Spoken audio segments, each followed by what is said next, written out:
అందరికి నమస్తే. కాంగ్రెస్ ప్రభుత్వం ఒక సర్వే చేస్తుందట. ఏందా సర్వే అంటే, ఇప్పుడు లోకల్ బాడీ ఎలక్షన్స్ వస్తే ఎట్లా? Sarpanch elections, MPTC elections, ZPTC elections almost September, October, November లోపు పెట్టాలి. నవంబర్ లోపు పెట్టాలనేది ఇలా ప్లాన్ లాగా కనిపిస్తుంది. దానికి వేరే వేరే కారణాలు చెప్తున్నారులే. ఇప్పుడు సెంట్రల్ గవర్నమెంట్కి వెళ్ళి ఆల్రెడీ 750 కోట్ల రూపాయలు వెనుకకు పోయినాయి. ఏవి మనకు ఏప్రిల్, మే, జూన్, జూలై, ఆగస్ట్, సెప్టెంబర్ అంతలోపు మనం మళ్ళీ ఇప్పుడు చేయాలి. ఇప్పుడు ఆల్రెడీ ఒక 6 మంత్స్ డబ్బులు పోయినాయి. సర్పంచ్ ఎలక్షన్స్ ఎప్పుడు అయిపోయినాయి? సర్పంచ్ టైం ఎప్పుడు అయిపోయిందంటే జనవరి 31 అయిపోయింది. ఫిబ్రవరి, మార్చ్, ఏప్రిల్, మే, జూన్, జూలైకి 6 మంత్స్ అయిపోయింది. దానికి సంబంధించిన సెంట్రల్ ఫండ్ గ్రామ పంచాయతీలకు రావాలంటే సర్పంచులు, జెడ్పీటీసీ, ఎంపీటీసీలు ఉంటేనే వస్తుంది. స్పెషల్ ఆఫీసర్ల పాలన పెడితే ఇయ్యారు డబ్బులు. 750 కోట్ల రూపాయలు వెనుకకు పోయినాయి. యాక్చువల్గా స్టేటు, సెంట్రల్ ఇద్దరు కలిసి వాళ్ళు 750 కోట్లు ఇస్తే వీళ్ళు కూడా 750 కోట్లు ఇవ్వాల్సి ఉంటుంది. ఇప్పుడు ఏంటంటే కనీసం గ్రామ పంచాయతీలలో పనిచేసే పారిశుద్ధ కార్మికుల జీతాలు కూడా ఇవ్వాలని సిచ్యువేషన్, మోరీ క్లీనింగ్ కూడా చేసే పరిస్థితులు లేవాడ. అయితే సర్పంచ్ల కాలం అయిపోయిన నుంచి స్టార్ట్ చేస్తే జూలైకి 750 కోట్ల రూపాయలు లాస్ అయ్యాను. నెక్స్ట్ మిగిలింది ఏంటంటే August, September, October, November, December, జనవరి. జనవరి లోపు ఎలక్షన్ జరపకపోతే ఇంకొక 750 కోట్ల రూపాయలు లాస్ కావాల్సి వస్తుంది. అవి మళ్ళీ రాయి కూడా. కాబట్టి వీళ్ళు ఏం చేస్తున్నారంటే ఆల్మోస్ట్ నవంబర్లో ఎలక్షన్ పెట్టాలనుకుంటున్నారు. నవంబర్ ఎలక్షన్ కోసం ఇప్పుడే గ్రౌండ్ ప్రిపరేషన్ మొదలుపెట్టిండ్రు. ఏం చేస్తున్నారంటే ఊరూరు వాళ్ళ మనుషులు, సునీల్ కనుగోలు పెద్ద టీం నడుస్తుంది. వాళ్ళ పెద్ద టీం అది.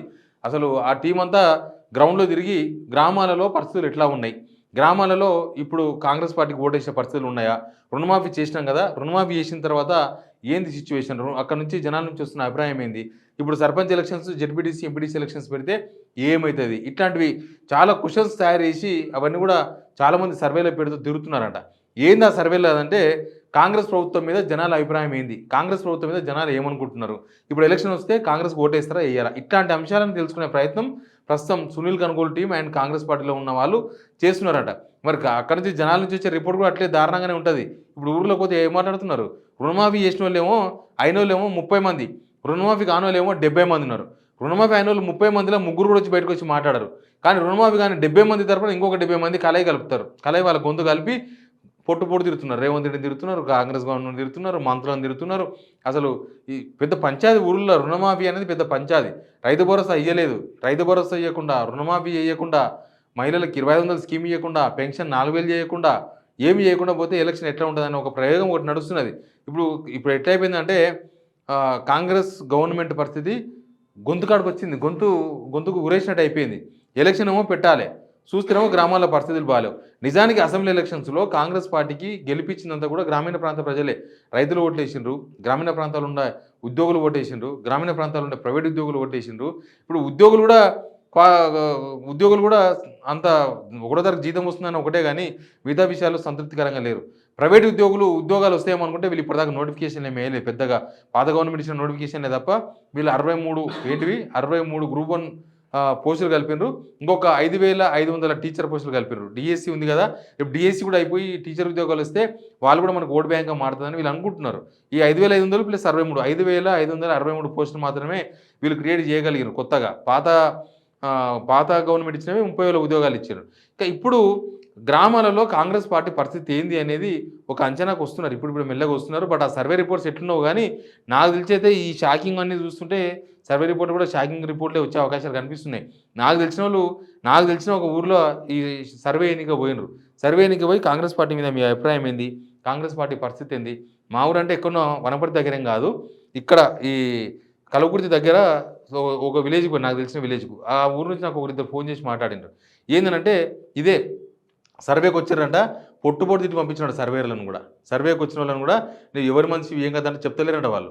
కానీ వాళ్ళు అడిగే క్వశ్చన్స్ మొత్తం కూడా కాంగ్రెస్ గవర్నమెంట్ పనితీరు ఏంది, కాంగ్రెస్ గవర్నమెంట్ రుణమాఫీ చేసింది కదా, మీకు రుణమాఫీ కాలేదా, మీకు అదైంది కదా, మార్పు కనిపిస్తుందా లేదా, పాత గవర్నమెంట్కు ఈ గవర్నమెంట్కి మార్పు కనిపిస్తుందా లేదా, రేవంత్ రెడ్డి పరిపాలనకు మీరు ఎన్ని మార్కులు వేస్తారు, తర్వాత ఇంకేంది ఫ్రీ బస్సు, మహిళలకు ఫ్రీ బస్సు ఇచ్చారు కదా, మహిళలను కలిసినప్పుడు అడుగుతున్నారట. మహిళలకు ఫ్రీ బస్సు పెట్టారు కదా, అది మీకు ఉపయోగపడుతుందా, అది రేవంత్ రెడ్డికి మంచి పేరు తీసుకొచ్చిందా, ఇప్పుడు పాత కేసీఆర్ కన్నా రేవంత్ రెడ్డికి ఎన్ని మార్కులు వేస్తారు, లేదా పాత గవర్నమెంట్కు ఈ గవర్నమెంట్కు మీలో ఏంది మార్పు కనిపించింది, ఈ గవర్నమెంట్ రేపు ఎంపీటీసీ ఎలక్షన్ వస్తే, జెడ్పీటీసీ ఎలక్షన్ వస్తే మీరు కాంగ్రెస్ ఓటేస్తారా, కాంగ్రెస్ సపోర్ట్ చేసే సర్పంచ్ ఓటేస్తారా, ఇట్లాంటి క్వశ్చన్స్తోన గ్రామాల్లో చాలామంది తిరుగుతున్నారట. ఏంటంటే ఇదే నేను అనుకున్నా, బహుశా వేరే ఎవరైనా చేస్తురేమో అనుకున్నా.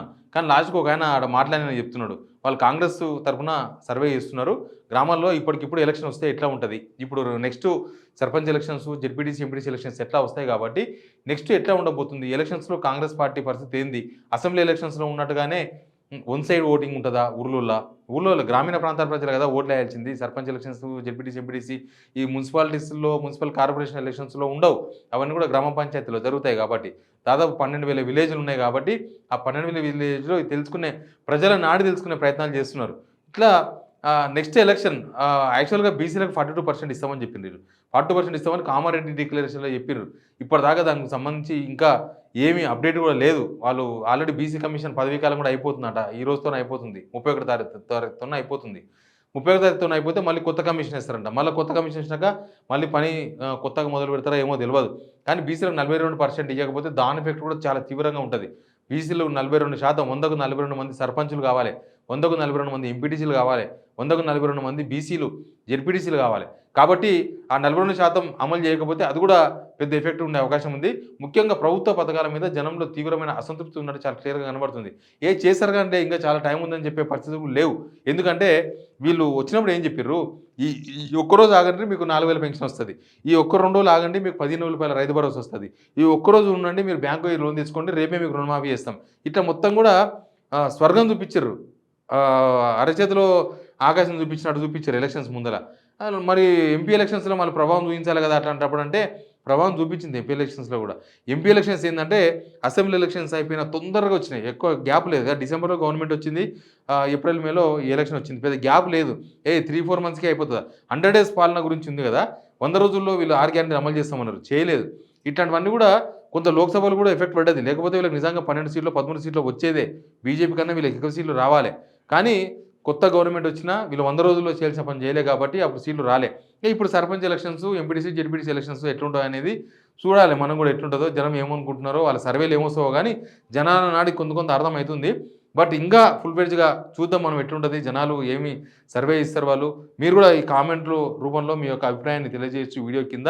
ఎలక్షన్స్ వస్తే నెక్స్ట్ కాంగ్రెస్ సిట్యుయేషన్ ఏందనేది. Please subscribe signal TV.